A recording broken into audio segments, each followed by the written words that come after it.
శ్రీ గురుభ్యో నమ. మద్గురుదేవులు చిన్నరామచంద్రయార్లు వారి పాదపద్మములకు నమస్కరించుకుంటూ శ్రీ సత్యానంద సత్యమయ్యార్లు వారికి నమస్కరించుకొని శ్రీ భాగవత కృష్ణదేశకేంద్రుల వారు రచింపబడిన శక్తిద్వయ నిరాశకంబైన శుద్ధ నిర్గుణతత్వ కందార్థముల నుండి 4వ అధ్యాయము ఏరుక లక్షణం నుండి 13వ కందార్థము క్రమ సంఖ్య 57. పరిపూర్ణమొకటి దక్క ఇతరమైన ప్రపంచమెల్ల తగ తెలియుము. నీవెరుకేనని మది లోపల ఎరుకే పరిపూర్ణమెరిగేదెరుక నెరిగేది ఇంకోటి లేది రెంట్నెరిగేది.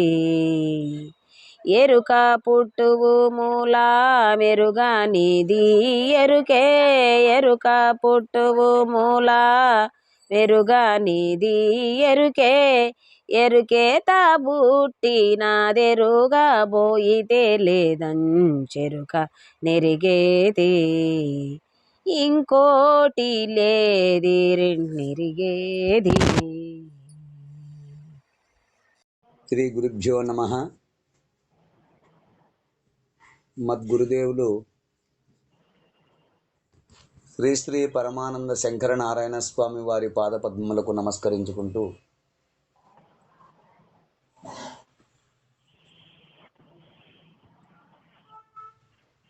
శ్రీమద్ భాగవత కృష్ణదేశకేంద్ర ప్రభువులచే విరచితమైన శక్తిద్వయ నిరాశకమైన శుద్ధ నిర్గుణ తత్వ కందార్థ దరువులు ఎరుక లక్షణము నుండి ఈరోజు మనము 13వ కందార్థాన్ని విచారించుకుంటున్నాము.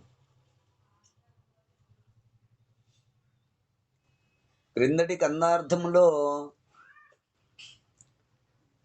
పిండాండము బ్రహ్మాండము, ఇక పిండాండ చైతన్యమైన అహము అనగా జీవుడు, ఇక బ్రహ్మాండ చైతన్యమైన అహము అంటే ఈశ్వరుడు, ఈ 4 ఖండములు కలిసి అఖండ స్వరూపమైన ఎరుక అని తెలుసుకొనుము.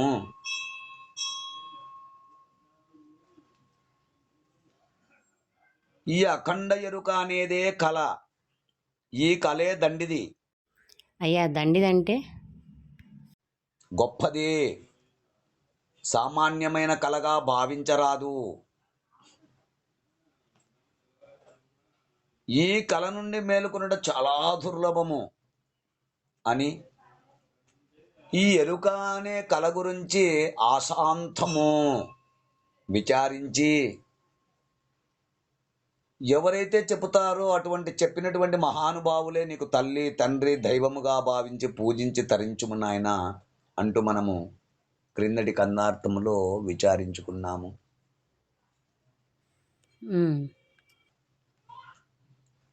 ఇక తదుపరి కందార్థము ఎరుక లక్షణములో 13వ కందార్థము క్రమ సంఖ్య 57 ఎరుక నిర్ణయము. ఈ కందార్థము ద్వారా పరిపూర్ణ మాత్రమే పరబ్రహ్మము శాశ్వతమైనది, ఇది తప్ప మిగిలిన సమస్తము ఎరుకయే, లేనిదే మిథ్యాస్వరూపమే అంటూ మనకు ఈ కందార్థము ద్వారా తెలియజేస్తున్నారు. పరిపూర్ణమొకటి దక్క నిథరమైన ప్రపంచమెల్ల తగధిలియుము.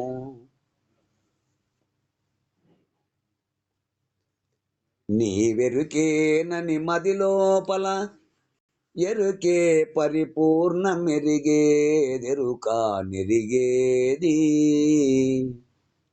ఇంకొక్కటి లేది రెంట్నెరిగేది.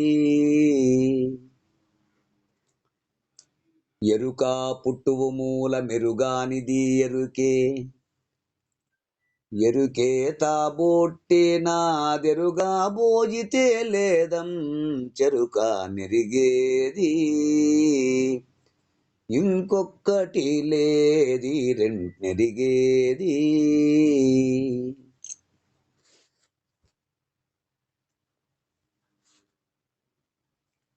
శిష్య గురుదేవ, పరిపూర్ణం ఒకటి దక్క, స్వతసిద్ధమై ఉన్న పరిపూర్ణము తప్ప దానికి ఇతరమైన, అంటే స్వతసిద్ధమై ఉన్న పరిపూర్ణము తప్ప ఇక దానికి ఇతరమైన అంటే వేరే ఉన్న సమస్తము ఎరుకే అని దృఢముగా తెలుసుకొనుము.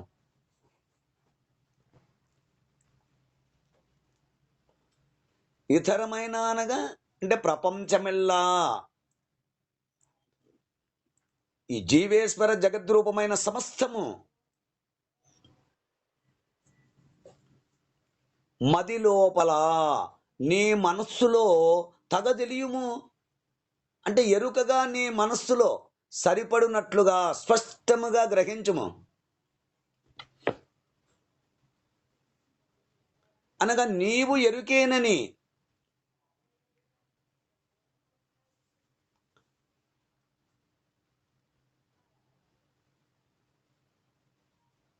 స్పష్టముగా గ్రహించుము.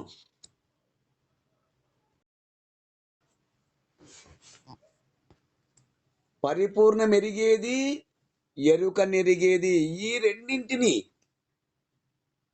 ఎరుకే అంటే తనను తన కన్యమైన పరిపూర్ణమును అంటే తనకు వేరుగా ఉన్న పరిపూర్ణమును ఈ రెండింటిని గుర్తించినది ఒకటే, ఒకే వస్తువే, అది ఎరుకే.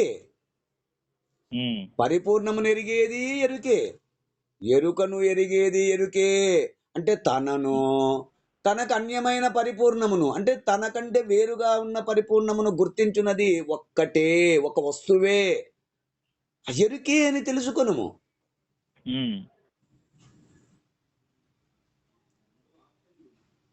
ఈ రెంటిని ఎరిగేది ఇంకొకటి లేదు. అనగా పరిపూర్ణమును ఎరుకను ఈ రెండింటిని కేటాయించి తెలివి వేరుగా లేదు. అంటే ఈ రెంటిని తెలుసుకునే మరొక ఎరుక ఏమీ లేదు.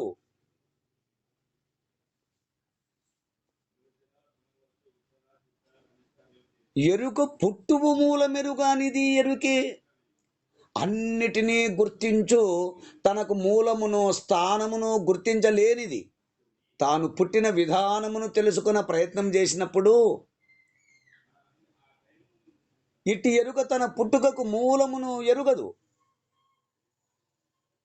కానీ గురుకృపచే తన మూలమును ఎరుగబోతే లేదు.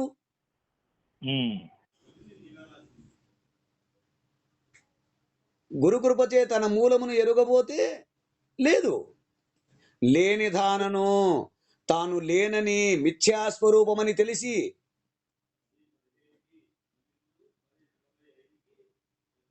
ఎరుక నెరిగేది, ఈ అంశాన్ని గుర్తించేది కూడా ఎరుకే. తన మూలమును విచారించి నేను లేను మిథ్యాస్వరూపమని ఈ అంశాన్ని గుర్తించి తెలుసుకునేది కూడా ఎరుకే. ఎరుకే తెలిసి లేకుండా పోయేది ఎరుకే.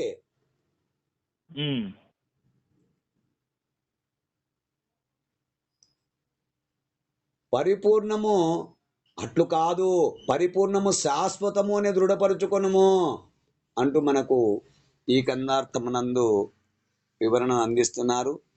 ఈ కందార్థ భావాన్ని మీరు కూడా అందుకుంటారని కోరుకుంటూ జై గురుదేవా. జై గురుదేవా. జై గురుదేవ.